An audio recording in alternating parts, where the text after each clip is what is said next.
हाय। तो आपका ये जो यूनिट है आर एनवायरमेंट, इसका पार्ट 1 ऑलरेडी अपलोड हो चुका है। ये वाला पार्ट 2 है। यस, चलो शुरू करते हैं। तो I have broken down the text into small portions for easy understanding. Okay. IPCC इसका फुल फॉर्म क्या है? Inter governmental panel on climate change. तो ये एक कमिटी है, एक ग्रुप है जो कि रिपोर्ट्स सबमिट करता है कि वर्ल्ड में क्लाइमेट चेंज क्या क्या हो रहे हैं उसके बारे में ये रिपोर्ट सबमिट कर। तो IPCC working group 1 in 1990 reported the rise of global mean temperature in the range of 1.4 to 5.8 degree by 1200. Yes, IPCC working group 2 in February 2001 released a report that assesses the sensitivity, adaptability, and vulnerability of natural and human systems to the projected climate change scenarios. Scientists predict bleak and grim future for the planet. तो ये IPCC का working group 1 और working group 2 जो कि अलग अलग decades में release कर रहे हैं अपना report. What are they trying to say और what are they trying to assess? Climatic change कितना हुआ है, क्या हो रहा है, और ये आगे का वो प्रेडिक्शन भी कर रहे हैं। ओके तो ये जो पार्ट 2 है ना, पार्ट 2 में we are going to discuss if global warming has started or not.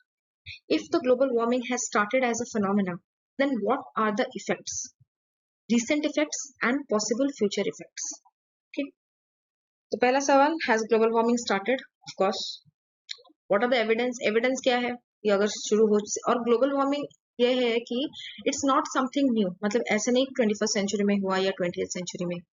ये तब से है जब से अर्थ का इवोल्यूशन हुआ है। But the thing is initially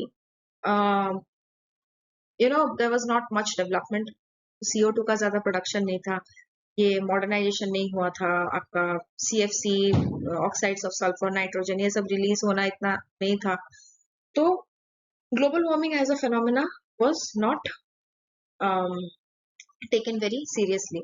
But recently, after industrialization, after the scientists and the science came up, slowly, uh, you know, the weather people, the scientists, the theorists, the intelligentsia began to think कि ये जो climatic changes all of a sudden हो रहे हैं, monsoon season अभी monsoon होके नहीं रहा है, ईयर लॉन्ग कभी भी बारिश हो रहा है। विंटर सीजन जो पहले एकदम माइनस में टेम्परेचर जा रहा था, जहाँ पे एक विंटर फैशन जैसा सोसाइटी क्रिएट हो रहा था, आजकल लोग एकदम मतलब कैसे टी शर्ट और बनियान पहन के घूम रहे हैं इवन इन विंटर सीजन। तो ये जो चेंजेस हो रहे हैं ये क्यों हो रहे हैं? ओके और एक कॉज आया ग्लोबल वार्मिंग। तो what are the evidences of global warming? आपका है फ्रीक्वेंसी ऑफ फ्लड इंक्रीज होगा, ड्रॉट्स इंक्रीज होगा, ग्लेशियर्स जो हैं, ice caps, glaciers, polar ice caps, ये सब मेल्ट करना शुरू करेंगे। ग्लोबल वार्मिंग क्या है? अर्थ का जो ग्लोबल टेम्परेचर है, ग्लोबल मीन टेम्परेचर, वो स्लोली बाय 1 डिग्री बढ़ता जाएगा। तो जैसे अर्थ का टेम्परेचर बढ़ता जाएगा ना, तो अर्थ के ऊपर जितने भी नेचुरल रिसोर्सेस हैं, जितने भी नेचुरल फॉर्मेशन है, like your eyes caps, like your eyes mountains, everything that will slowly melt. Yes, जब वो आइस कैप्स मेल्ट करेंगे तो फ्लडिंग होगा। जब फ्लडिंग होगा तो aquatic life, human life, everything will be affected. जब human life or flooding will also lead to diseases, it will lead to land erosion, soil erosion, it will lead to destruction of habitats. लोगों के घर बर्बाद हो जाएंगे, coastal areas में जो लोग रहेंगे उनका एकदम नामो निशान मिट जाएगा, उनको एक नया जगह पे रीसेटलमेंट उनका होगा, क्योंकि उनका ओरिजिनल जो नेटिव आइलैंड स्टेट्स होगा, आइलैंड नेशंस होगा, कोस्टल एरियाज में उनका जो रेसिडेंस होगा, वो सब कुछ because of flooding, because of erosion, सब कुछ मिट जाएगा। ओके और जो ऑलरेडी पैटर्न है कि जैसे हमें बोल रही थी कि इस समय से इस समय निर्धारित है कि इसी समय ही मानसून होगा, इसी समय ही समर वेकेशन आपका होगा, लाइक समर सीजन होगा आपका, इसी समय ही आपका स्प्रिंग सीजन होगा। आजकल वो सीजन कुछ ऐसे क्लियर डिमार्केशंस नहीं है, कभी भी हो रहा है। ठीक है, किसी का टाइम शॉर्ट हो रहा है, किसी का टाइम लंबा हो रहा है। तो everything is happening because of this rise in global temperature. Your next question, how is human survival closely linked to the health of the environment? तो ह्यूमन का जो सर्वाइवल है, इट इज लिंक्ड टू, और human survival is dependent on environment. Agriculture हो, fishes हो, हमको खाने के लिए खाना चाहिए, रहने के लिए घर चाहिए, पीने के लिए पानी चाहिए, और एवरीडे नेसेसिटीज को खरीदने के लिए, यूज करने के लिए पैसे चाहिए, economy, everything will be affected by environment. Everything will be affected if the climate of a particular place changes, or a particular country or a particular area changes, then our lifestyle also will be affected. Describe how does global warming affect क्या? आपका पहला है water resource. Water resources कैसे affect होंगे?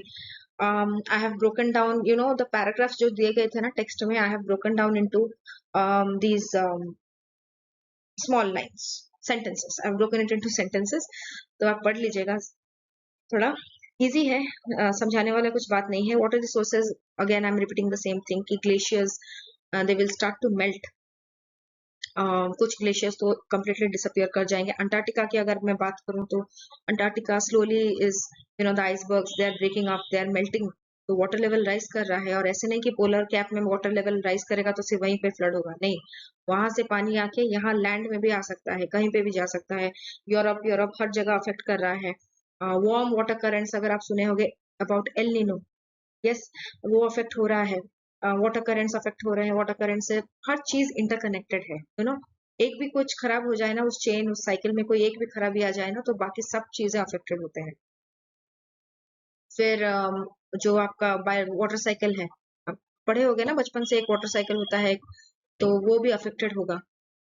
Water systems जिसको अब manage कोई नहीं कर रहा, ट्रेडिशनल वाटर सिस्टम्स हो, मॉडर्नाइज वाटर सिस्टम्स हो, जिसको कोई मैनेज नहीं कर रहा, all that will be affected. फिर रेनफॉल को कैसे अफेक्ट करता है ग्लोबल वार्मिंग? तो मॉनसून सीजन अगेन निर्धारित नहीं होता है, कभी भी होता है, कभी भी आ जाएगा मानसून, कभी भी चला जाएगा monsoon. Shorter monsoon periods will affect agriculture, longer monsoon periods will also equally affect agriculture. Adverse impact on vegetation.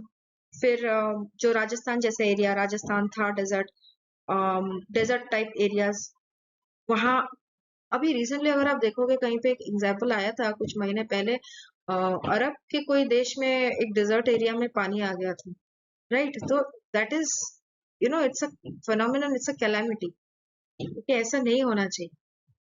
तो desert should remain a desert. अब डेजर्ट में पानी आएगा, वो भी फ्लड की तरह, कैसे? तो everything is happening because climate बदल रहा है, और क्लाइमेट बहुत गलत तरीके से बदल रहा है. okay. आप पॉइंट्स को पढ़ लेना, पॉइंट्स को देख लेना, आपके आंसर राइटिंग में काम आ सकता है, and also for easy understanding. Then how does global warming affect crop pattern? तो different varieties of soils, they support different kinds of vegetation, and different kinds of vegetation is dependent on the different kinds of, how they imbibe water, how they imbibe the CO2, what kind of minerals they take in, and everything is connected to the climatic conditions, right? Aquatic life global warming क्या होता है? सी water का temperature rise करेगा तो वहां पे कुछ जो एक्वाटिक उनके जो फिशेस हैं, वो they will migrate to some other place, और एल्स एंटायर स्पीसीज ही खत्म हो जाएगा. okay. फिर आपका ओशन इकोसिस्टम जो है वो क्या होता है? चेंजेस इन सैलिनिटी, सॉल्ट का जो अमाउंट है वो बढ़ सकता है, घट सकता है, और उसके बढ़ने से या घटने से कुछ फिशेस वो मर भी सकते हैं, या फिर उनका कंप्लीटली उनका कॉम्पोजिशन भी चेंज हो सकता है, वो कहीं और जाके किसी और तरीके से अडेप्ट भी कर सकते हैं. ठीक है. फिर ओशन इकोसिस्टम में जैसे ज्यादा पानी आ जाएगा तो फ्लडिंग होगा, सुनामी होगा, वगैरह वगैरह चीज होगी, which will also affect the coastal areas, the low lying areas, right? फिर सी वाटर ज्यादा हो जाएगा तो जहाँ पे सी, कुछ कुछ एरियाज होते हैं ना वर्ल्ड में जहाँ पे सी वाटर और फ्रेश वाटर, सी वाटर और रिवर वाटर वो मिक्स करते हैं. Now imagine the entire salt of the sea, it will come into the river, तो कितना प्रॉब्लम होगा वो चीज. यस. और कोरल रीफ्स, आपका ऑस्ट्रेलिया का कोरल रीफ्स की अगर मैं बात करूं तो उनके जो कोरल रीफ्स है ना बहुत ही कलरफुल है, कभी ज्योग्राफी चैनल में देखना, कभी गूगल लगा के देखना। Coral reefs are made of corals which are very pretty, very beautiful, red colour, green colour, हर चीज के। आहिस्ता आहिस्ता वो सब अपना रंग छोड़ रहे हैं, दे आर बिकमिंग व्हाइट। क्यों? Because of rise in temperature of the ocean. और ये rise in temperature of the ocean क्यों, किस वजह से हो रहा है? Because of global warming. चलो next, how is human health affected by global warming? Human health will be exposed to vector-borne, food-borne and water-borne infectious diseases, rise in cases of malaria and dengue वगैरह वगैरह। You know like heat हो बढ़ेगा तो आपको sunstroke होगा, पानी flooding होगा तो मलेरिया डेंगू के, फिर फ्लडिंग होगा तो डायरिया और रेस्पिरेटरी डिजीजेस वाले भी कुछ होंगे। फिर आपका नेक्स्ट है socio economic impact. Again global warming will affect the society, global warming will affect the economy, global warming will affect the existing architectural structures, it will affect the human settlements, it will cause large scale human migration as well. Okay, चलो अब देख लेना, pause करके video, points थोड़ा पढ़ लेना। अब regional distribution of effects of climatic changes हम पढ़ेंगे।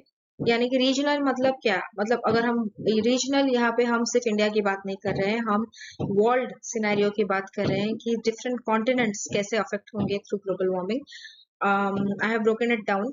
एशिया और अफ्रीका में जब अगर ग्लोबल वार्मिंग होगा, अगर पॉपुलेशन के ऊपर अफेक्ट होगा, तो population would be slow to adapt. इतना इजीली वो चेंजिंग सर्कमस्टांसेस से अपने आप को अडेप्ट नहीं कर पाएंगे, को थोड़ा वक्त लगेगा।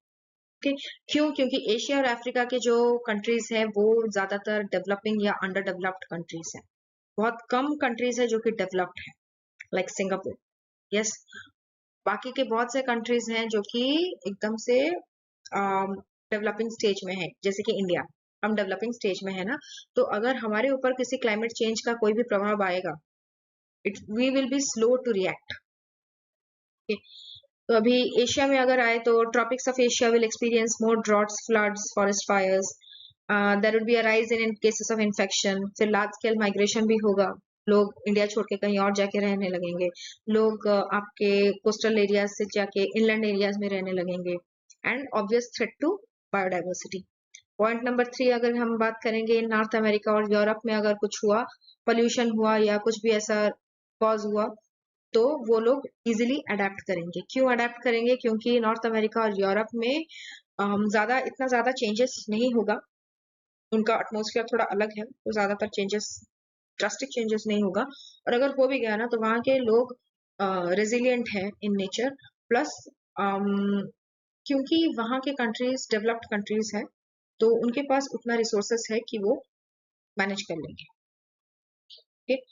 फिर भी कुछ पोर्शन, जैसे कि उनका आर्टिक रीजन वो वल्नरेबल है, इंडिजिनियस कम्युनिटी जो ट्राइबल्स होते हैं वहां के, इंडिजिनियस पीपल, नेटिव पीपल, उनका थोड़ा डिफिकल्टी होगा अडेप्ट करने के लिए। ओके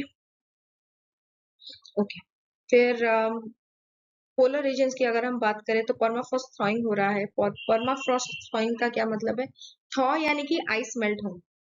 तो पोलर रीजन का मेन है, हम पोल्स को क्यों मानते हैं, नॉर्थ पोल और साउथ पोल, वहां पे पेंगुइन्स रहते हैं, पोलर बियर्स रहते हैं, आर्टिक फॉक्सेस रहते हैं। क्यों? क्योंकि वहां का टेम्परेचर माइनस में होता है, वहां पे आइस हो रहा है। Now imagine the melting of those icebergs, the melting of those mountains and glaciers, तो वो लोग तो सीधा डिप्लीट हो जाएंगे ना। हम कितने पोलर बियर्स को, कितने पेंगुइन्स को हम आर्टिफिशियल स्ट्रक्चर के अंदर रख सकते हैं? They have to survive in the natural condition, no. Natural environment ही नहीं रहेगा तो वो जिंदा कैसे रहेंगे? And then there would be some species might migrate to warm regions. फिर आपका जो इकोसिस्टम है ना, polar ecosystem, that has been untouched throughout centuries. Imagine all of a sudden global warming हो रहा है and entire ecosystem there is so fragile that it will collapse. Okay. फिर देखते हैं, चलो कुछ आइलैंड स्टेट्स हैं। आइलैंड स्टेट्स यानी कि छोटे मोटे आइलैंड स्टेट्स, जैसे कि समझ लो आपका छोटे मोटे क्या होता है आइलैंड स्टेट्स, जापान हो सकता है, आपका अंडमान निकोबार हो सकता है। तो वहां पे क्या होता है कि वो एकदम आइसोलेटेड एरियाज में होते हैं, यानी कि चारों तरफ उनके पानी ही पानी होता है। तो उन लोगों का, वो लोग ज्यादातर अफेक्ट होते हैं because of climate changes.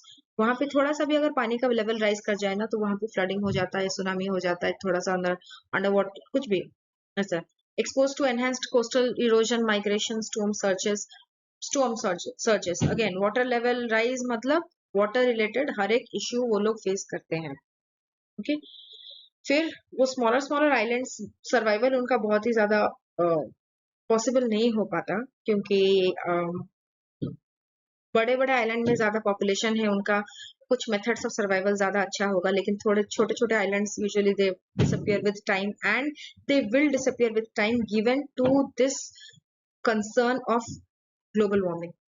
Yes, और वो आइलैंड स्टेट्स जैसे कि हम मालदीव्स की बात करें या फिर हम अंडमान निकोबार की बात करें, तो वहां पे उनका मेन सर्वाइवल कैसे हो रहा है, टूरिज्म हो रहा है, उनका फिशरीज है, उनका एग्रीकल्चर है, cash crop agriculture, everything will be affected. Next question, is global warming a recent phenomena? No, global warming is not a recent phenomena. It has been existing for a long time, लेकिन the way it is coming forward, that is a major concern. और global warming को address करने के लिए कौन सा action लिया गया है world forum, all the intelligent people दिमाग लगा के उन्होंने क्या बनाया, Kyoto Protocol 1997. That means a meeting happened in Kyoto in the year 1997, और वहां पे उन्होंने ये डिसाइड किया कि हम आगे चल के कार्बन डाइऑक्साइड का जो एमिशन है उसको कंट्रोल में रखें। Why? Because carbon dioxide is the main gas responsible for global warming. तो अगर हम कार्बन डाइऑक्साइड एमिशन को कंट्रोल में रखेंगे, अगर हम कार्बन फुटप्रिंट को कंट्रोल में रखेंगे, रिड्यूस करेंगे, तो हो सकता है कि ग्लोबल वार्मिंग का जो डिजास्टर्स इफेक्ट्स है ऑन एवरीथिंग, यस एवरीथिंग मतलब सब कुछ जो भी हमने डिस्कस किया, वो कहीं ना कहीं रिड्यूस हो सकता है। ओके, चलो आपका ये यूनिट 2 खत्म हुआ, अभी यूनिट 3 आगे आप देख लेना, यूनिट 3 यूनिट 2 पढ़ने के बाद यूनिट 3 देख लेना। ओके, चलो।